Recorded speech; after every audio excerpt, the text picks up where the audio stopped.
Hello everyone, in today's video we had the pleasure of having Gaidhling, a P100 Pinhead main, walk us through some of his gameplay and teach us some of his tricks. I had a wonderful time learning from him on stream and I hope you can learn something new from this video as well. Okay, so we're going to start in the middle. We see that, I'm going to look around, I see 1, 2, 3 survivors. 2 survivors are over there by that gen. And 1 survivor is over there on the other side by Shack, which means I'm going to go to the 2 survivors by themselves. Hopefully one of them is going to run towards the box, right? Hopefully one of them are going to kind of like pull me towards the box, which would be the best case scenario. And the idea there is, if I'm not mistaken, is the box always spawns furthest from the survivors and yourself? Not furthest from the survivors and myself. It has a tendency to, but that's not like I guess a given. It's not guaranteed. Yeah, so the box spawns 32 meters away from Pinhead, and it spawns 16 meters away from survivors. So it's always a chance that it'll spawn closer to... I don't think I make that. Nope, I don't make that. I'm gonna TP. So he actually got super lucky there by starting the box as I had used a chain. Because if he didn't use a chain, I would have been able to use the extra duration from the solve time add-ons to, I guess, give me more time to more time to hit him with the chain. More time to hit him with the chain, like get in range, hit him. The solve. Yeah, interrupt. Which causes him to have to go through the entire solve time again, which is 9 seconds with this add-on combination. All right, and what I would say, what was the decision to break off and teleport to the box versus continuing to chase? She was in main, that pallet was still down, and she can drop. Okay, I have sloppy, so there's a low chance she's going to be healed by the time the TP's done. Okay. Oh my god, the tree. So she was in a strong position. She couldn't heal, so there wasn't a big loss in losing her. Hi. Oh. So she did the exact wrong thing you should never do, and that is she chased to my box. So I picked the box up 10 seconds later, right about now. There we go. That gong is the box respawning. I'm gonna use barbecue to kind of deduct where the box is gonna be. And I'm gonna run to the survivor who's moving out of position to get to it. So there's the survivor back there, running to the very back. That's where the box is gonna be. Nice. That's actually really good observation skills. Probably. Well, maybe it's not back there. But now I can kind of like hang out in the middle of the map.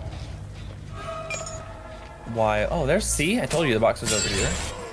I wasn't in the exact place, but I knew he was running to it-ish.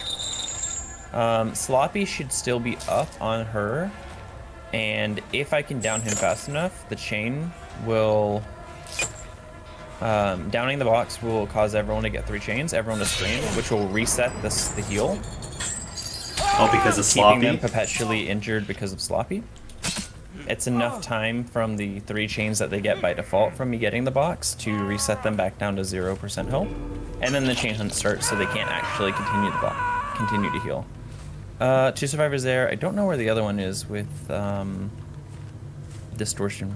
Because like you were saying at the beginning, there's 1 survivor that likes using distortion, and there's been multiple cases where I have only seen like 1 or 2 people with barbecue or lethal. I see scratch marks in the back, so yeah, there's a survivor. So I'm running away from that chase because there was 2 survivors at Shack. There's no way the box is over there. So there's no point in reason defending an area where... No, there's no... Okay, so think of the box like a hooked survivor, right? I found it. I mean, I kind of heard it, but she ran past it. Yeah, you could hear it when you went to hook, even if you couldn't see it. Crackles, in a sense. Alright, so you're saying, think of the box like it was a survivor? Yeah, think of the box like it's a survivor. A hooked survivor specifically. And that's kind of like... Sorry, I had to think there. Think about that, yeah. So think of the box like it's a hook survivor. Even if you don't know where it is, you know where it's not because of where the survivors were when barbecue went off. There's no reason in you chasing a survivor. Okay, look, somebody's going to shack. That should be actually where the box is. But, okay, let's say you have a hook survivor and somebody's running to them and somebody's running away from them. There's no reason for you to chase the survivor who's running away from hook when you can get the survivor who's close to hook. Right. So, if I'm thinking the box is a hook survivor, I don't want to chase away from it, and I know that it wasn't there. Like, for example, box is not going to be in the back corner. There's 3 survivors in there. The box is actually probably by this gen over to the right, but there's no point in me looking for it because the chain hunt's going. Right, and the box pretty much spawns almost immediately after the chain hunt starts. It spawns about 10 seconds after the chain hunt starts. Look, the Dwight picked it up.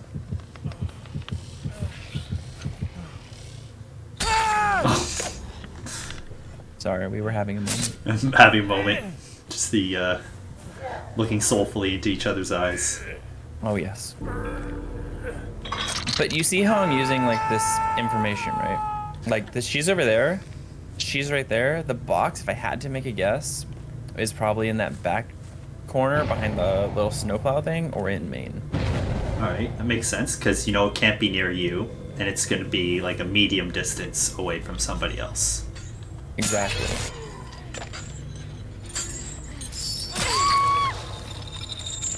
I'm actually hoping somebody goes for it right now, because that would be a really good way for me to showcase my, or why I have the box. I'm dropping her. There's no point in carrying her if I can get the box. So I'm gonna drop her, and I'm actually just gonna run over here to where the box was. Because he attempted to solve. He attempted to solve and actually got hit by a chain. Right, and he needs to wait 3 chains before he can solve. So you either start solving before you. So I'm gonna put this chain right here. We're just gonna go for this kind of like weird angled shot to stop him from being able to solve the box. I like that. Him so solving the box is going to increase the respawn timer to 45 seconds from 10. If I get the box, I get a 10-second respawn timer on the box respawning, and an automatic chain hunt. If the box is completed a solve, it's a 45-second respawn, and then it's a 90-second chain hunt timer, as opposed to an instant chain hunt. Right. I was going to comment on your hook shot. With where you placed it, you made it very obvious that the hook was coming, so it was a lose-lose. If he stays there, he gets hit. If he runs, the timer restarts and basically allows you to get closer. Exactly. So it's which I don't think is necessarily an intuitive thing to do. Well, I also did that because I kind of had a feeling he'd be at the back of the loop. Survivors kind of like hiding in corners, right? So like maybe they'd do one right here, or maybe they'd, you know, be in this tiny little corner here by that trash can. So if I put a chain here, I can't actually really get to them consistently, but if I spawn a chain, you know, by this tree, I have much more to work with. There's less things in my way, there's less things,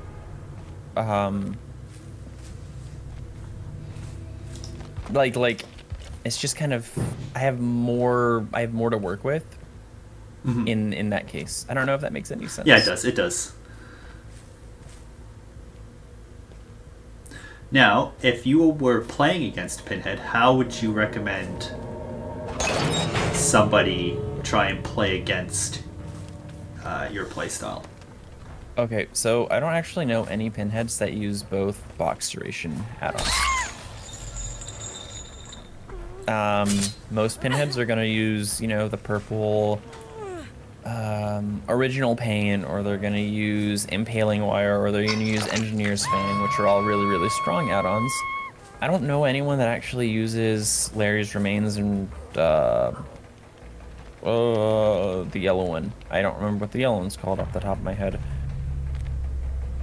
So for the most part, when a survivor, or like when the pinhead picks up a survivor is when you start solving the box, but you never want to run him to the box, especially before the chain hunt started. Yeah. So if you can basically have eyes on Pinhead, just make sure you're as far away as possible. If you know the pinhead's coming close, run away from the box. Don't even attempt to loop. Oh, sorry, I was saying, like, if you have the box already. If you have the box with you, you're actually oblivious, and you have a lullaby playing. So you're not actually going to know if the pinhead is close or if the pinhead is far or anything. And by default, Pinhead's a very silent killer. He doesn't walk on ground. He kind of floats above it like Nurse does. Like, he takes steps, but he's not actually stepping on ground, if that makes any sense. Yep. So basically, yeah, you're not going to know where he is unless you're in a Swift. You're not going to know where he is unless you're in a Swift, and if you're solving the box, you want to put yourself in a position to where it's going to be hard for him to hit you with the chain. You want to force him to teleport to you. After this game, Gade and I gave the survivors some tips, and we ran through the match again. The 3 biggest pieces of advice we gave were: 1. Don't run Pinhead to the box. 2. Don't be afraid to hide in lockers to try and keep the box away. 3. Take advantage of his aura reading to try and fake him out of the box spawn location. 1, 2, 3, okay. Oh, 4, no distortions, very nice. I have no idea where the box is because they all spawn together. So at this point, they should have known kind of that they all spawn together, which they can use to... I can stand here, like... Well... It's like, yeah, it's something I didn't think about though. Like, you could just stand there, block the pallet, and use the chain. But what I was gonna say is they can kind of... Oh, okay, gotta love that. So if Frankie is being harsh, they are gonna wait until I pick up to start solving, just like that. Yeah, that's... With my build, I can drop. With my build, I can drop. She was also... I'm gonna say she because it's a female character. Sure. Yep, that's fine. But, wait, I think she went into a locker. Are you here? Nice head on. That was the right play for her to do that.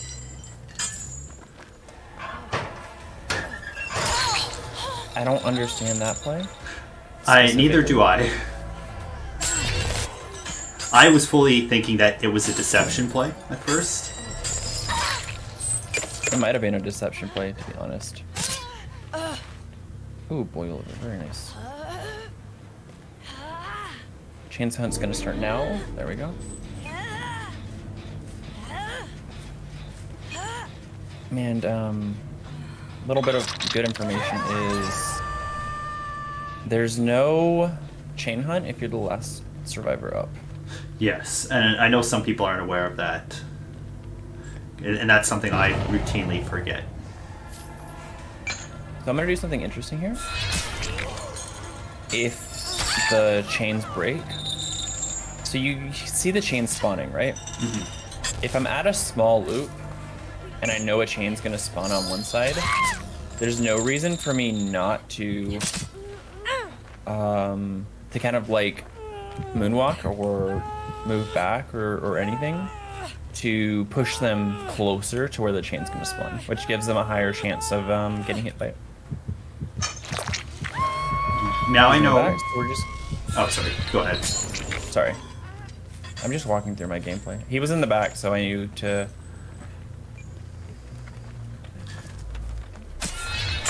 Nice. I also know that you have had like a double hit strategy that I've seen where you've tried to hit somebody and get a chain on them at the same time. I'm trying to remember the exact scenario. I call it a manual break. Okay. Because I manually break the chain. Let me try that on this female survivor here. Or one of the 2 female survivors. You can also, this is something that, you know, is kind of weird, but you can use chains to follow people when they're running. Kind of like look in the sky for something small and blue. You don't necessarily need to see the entire chain, but if you see part of it, you can sort of kind of figure out where a survivor is. Okay, so I'm gonna try manual break here. I need to hit her. If I can get close enough. So what I did is I broke it. She didn't get hit by it. But yeah, I saw the two chains spawned right on you. But yeah, you're saying? You walk through a chain while it's connected to somebody, and it'll respawn and hit them. Well, it'll respawn and attempt to hit them, I should say. She's got to be over there by that hook. It'll respawn and attempt to hit them, at which point you hit them before it connects, and there's no break. For example, let me find the healthy survivor who's back here because I saw from barbecue. Now I'm actually listening for chains. I thought they were gonna go wide. Oh, hi. She actually might still be over here. I didn't see her leave. You're just listening for that subtle breathing? Yeah. So, the reason I knew she didn't leave is I didn't see chains moving away from the loot. And I saw she was over here with barbecue. Okay, that makes sense. Yeah, we had a couple things. Yeah, you had the, it's not the killer instinct, I'll call it the box instinct. And it's still killer instinct. Is it still killer instinct? It's just, it flashes the box symbol. Okay, so if I break this and this manually, hit that. And then you're hoping for the chain to connect on the next one. Yes. Okay. Now, there is a purple add-on that spawns extra chains Yes. when they're broken on the environment. Does that stack with that strategy? Wire. It does not. So the impaling wire actually only stacks when the environment breaks a chain. So it doesn't break a chain if a survivor walks through a teammate's being impaled. They only get the one respawn for each. It doesn't work if somebody goes into a locker and breaks the chains by going into a locker, because you can definitely do that. It functions similar to Artist. In that case, I don't know where the box is in this case. This is the furthest place away, and I do see scratch marks on the side of Shack, so I'm just gonna kind of do a scouting chain.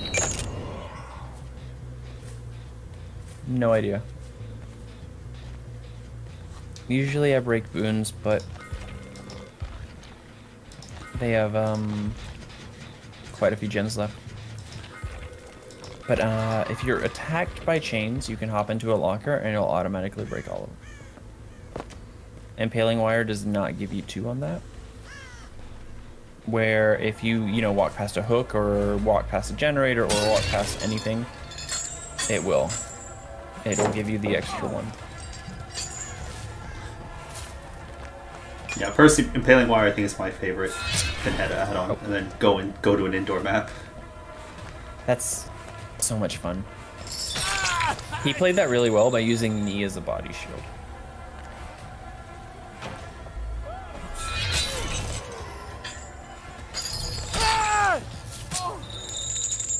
Yeah, and I like how you're placing the chains to hit. Like, you saw him fall down, so instead of falling with him, you're taking a second to chain him when he hits the ground.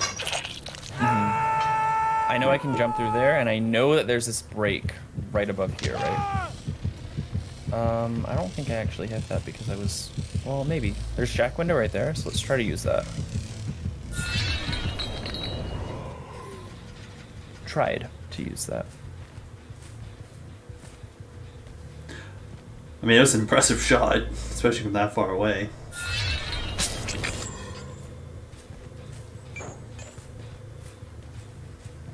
Nice job, Shadow.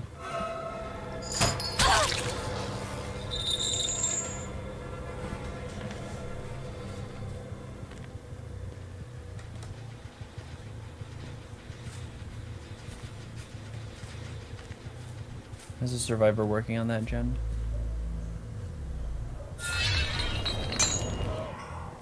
I can actually pin them at the side of the map. Nice, 2 gemstones. 3 gemstones, very good. Doing much better this time. They are. I don't know what's going different through their minds. I know I haven't had as consistent chain hunts this match. I did for a while, but getting the chain hunt and the Jill here hiding in a locker for a while to kind of, you know, chains don't spawn when you're in a locker, so it gave them a lot more. I gave them time before I could find her. It also looks like they are being a lot more careful with how they approach the box, whereas last game it was just sort of whoever was closest, go run and grab it. That's 100% true. Okay, so I know he's there. I also know, well, she's there. I also know she's here. I have Sloppy, so I'm just going to hit her with the chain, which is going to reset her heal. I don't need to chase her. Right, because because of Sloppy, the slower heal time and the hemorrhage. The hemorrhage is the big one because they can't actually do anything half the time.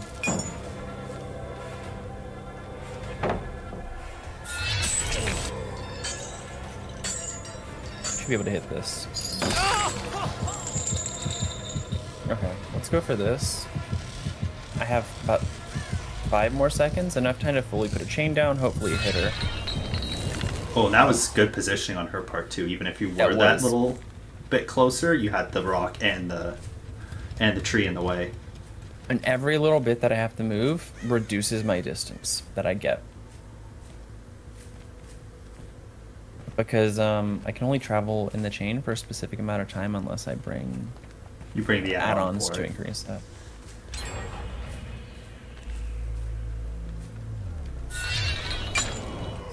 Okay, so you might be wondering what the hell just happened there. Yep. Latency. Nice body block.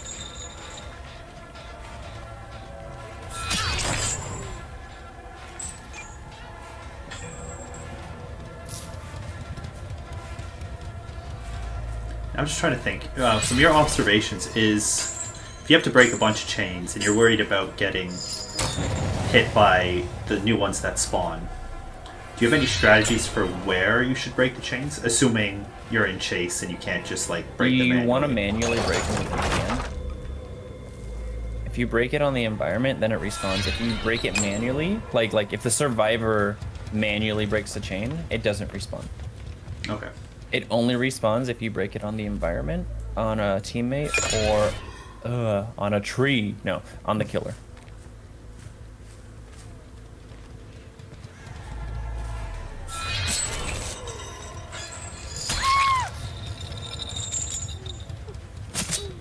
Shadow is probably going to start the box now.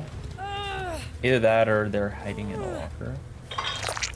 Yeah, so that's one of the things I did tell them, to make sure that they were aware that if they hid in a locker, your chain hunt would never start unless, like, they got the box from you. Or you got the box from them, sorry. Yes. But that also means they're down to Yeah, they're down to a 3v1. Mm-hmm. No, they're down to a 1v1. Well, now they're down to a 1v1. If they were at 4, they would be 3v1. Oh, I did hit the side of the locker. So I'm going to do something here. If they were on comms, which I hope they are, they should have stopped resetting as soon as I downed. Or as soon as I was in chase. Should have stopped resetting. That way I can't teleport. Nice charge.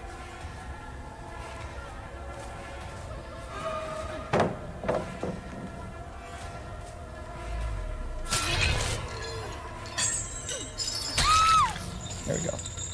Probably much better gameplay by them. Proud of them for that one. Yeah, no, they seem to do substantially better.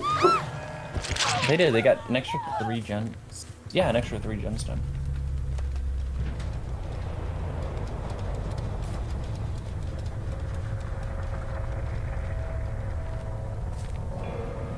Oh, nice job with that. Oh, if he gets hatched there, I hope he didn't crawl off the side. He was up here. No! Oh, I saw it. The grab animation started just as he got out. Oh, that was so good. Well, that's well done on their part. Thanks for watching the video. Leave a comment below if you have your own tricks for playing as or against Pinhead. I'd just like to give a quick shout out to Gade, FrankyFoxy, Krissn, Shadowmax, American Fox for making this video possible.